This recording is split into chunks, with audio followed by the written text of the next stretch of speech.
Bismillahir-Rahmanir-Rahim. Brothers and sisters, I'm addressing you today at a time of great difficulty for our country. Our country is really undergoing a challenging and dark time, and this is just a fact. We are witnessing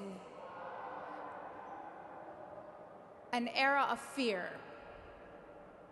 People are afraid, and these fears are being manipulated.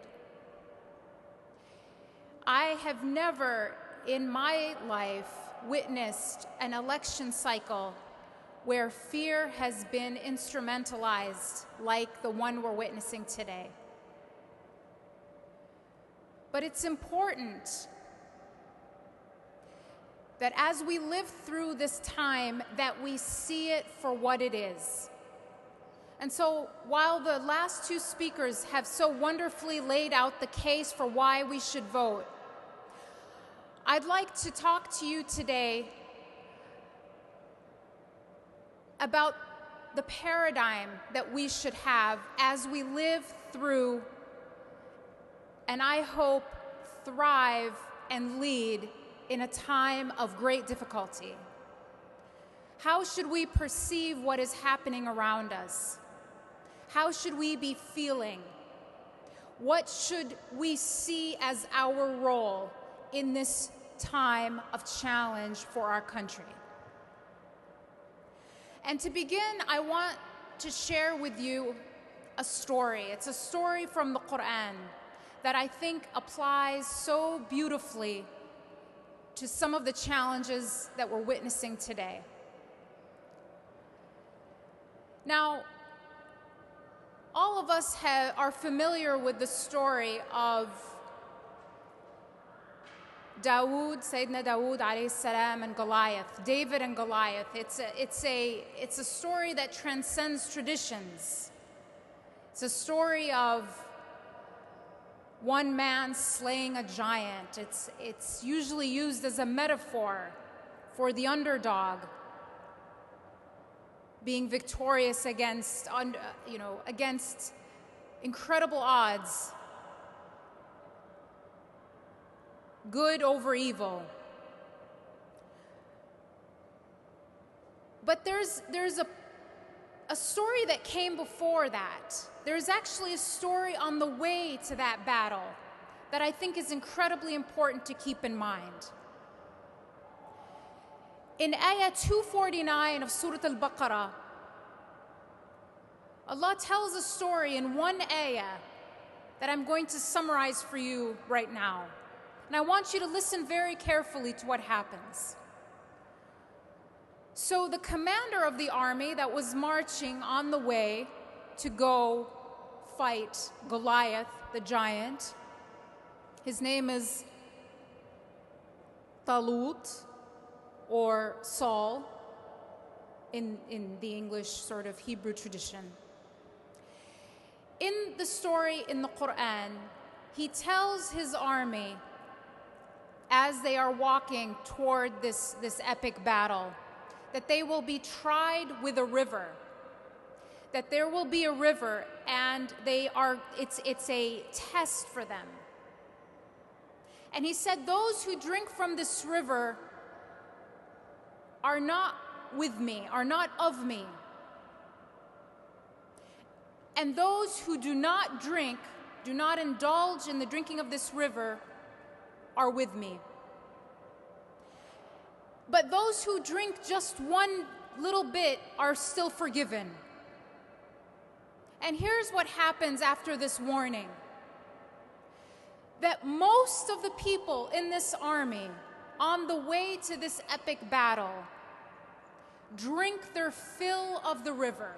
They don't just take a little bit, which they were told they would be forgiven for, but they drink their fill. Except for a small group who obey. And right after they cross the river, those who drank their fill say, we feel weak and we cannot possibly defeat Goliath. And yet those who abstained and obeyed had a completely different attitude. And it draws this distinction between these two groups. The second group that obeyed and abstained from the river. And they are described in the Quran as those who knew they would meet their Lord. Their attitude was the opposite. They said, many times has a small group defeated a large group by God's leave, with God's permission, with God's help. Those who abstain from indulging in the river, from drinking from the river that they were tested with, did not see the might of Goliath because they were so concerned with the might of God. They were not overwhelmed. They did not feel defeated before the battle even began because they were focused on the power of Allah subhanahu wa ta'ala. They knew who was in control. They thought about their accountability to Him and not the outcome of their own effort. Now we can discuss, and many much better than I, the symbol of this river. But the least we can say is that the river was some kind of a test of obedience, some kind of a test of faith. And those who passed it had optimism for an epic battle where they were outnumbered against the giant. And those who indulged in that, they felt the weight of their own weakness. And so when we are facing these difficult times, when we are facing the Goliath of Islamophobia, of fear-mongering, of hatred, of police brutality, of racial profiling, it is very easy to feel defeated, to quit before we start. But we have to be like the group that abstained from that indulgence in that defeatism. So brothers and sisters, don't indulge this impulse to depend on your own actions. We must work just as these brave men marched. They didn't stop. They marched and they worked. And Sayyidina Dawood, with God's leave, did defeat Goliath. So we must work, but what is in our hearts? What is our attitude as we march forward? We cannot succumb to a feeling of defeat. We cannot succumb to a feeling that we are already overcome. Because none of this is in our hands. These are trials to test us and to purify us. But the only thing we will be accountable for, and this was their focus, is that obedience. And we are told in no uncertain terms to work for justice. To work for justice. Even if the outcome is not to our liking at the end, we will be held accountable for the work. We will always be held accountable for obedience, not for outcomes. And that means in the smallest way and in the largest way, we have to do our part. We have to speak out. We have to build coalitions. We have to liberate our own minds. And yes, a small part of it means we have to vote. We have to vote because this is our responsibility. Don't worry if someone is talking to you about why it doesn't matter. It does matter, and I can prove to you it matters, but I'm also saying that even if it doesn't, you are still responsible because that is your voice. And you must make your voice heard, even if no one hears it except you, because Allah is watching us, and we are held accountable for what we do, for what we said in this time of great injustice. Don't just speak out about our own community's deep pain. We have to speak out about injustice in general. I fully agree with Brother Nahed about the need for American Muslims to recognize that the Black Lives Matter movement is our movement. We have to be allies with this movement for justice. What we have to realize is this: a lot of the media is casting people like Donald Trump or Ben Carson as starting a rhetoric of hate and making people feel, basically creating bigotry with their rhetoric. But that's not entirely true.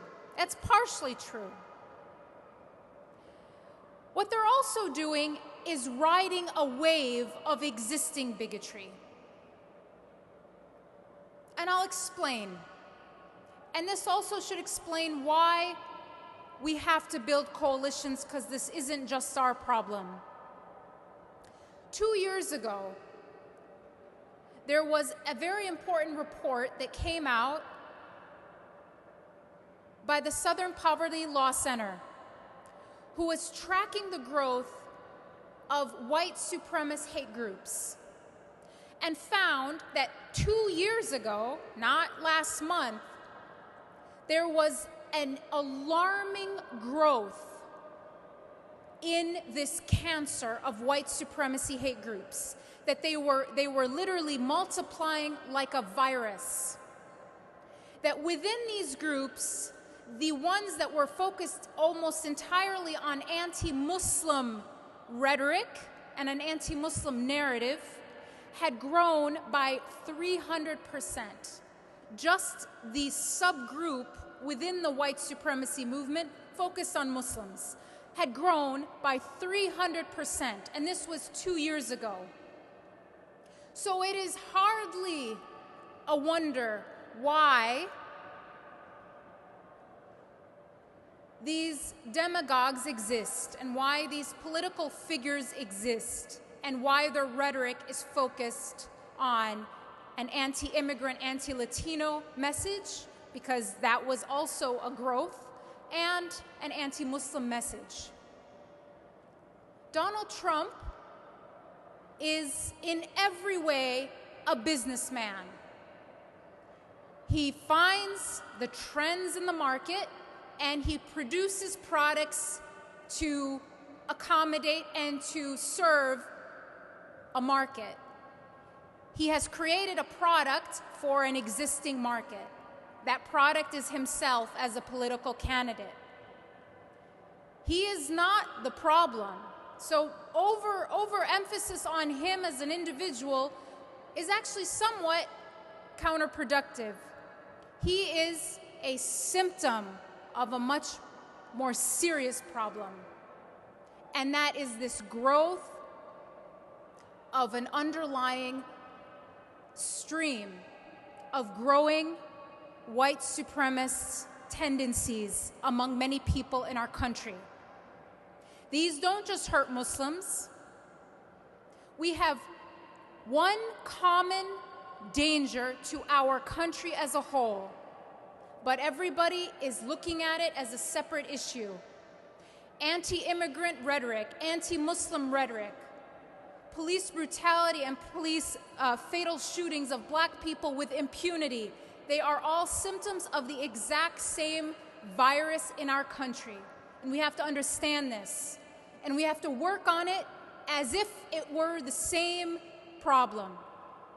And we have to demand that our government protect our country from this growing trend.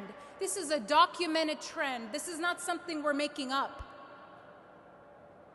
So Muslims cannot behave as political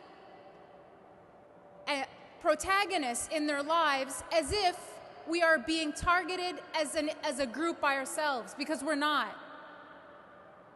We are one of many groups that are feeling the symptoms and the heat of this virus.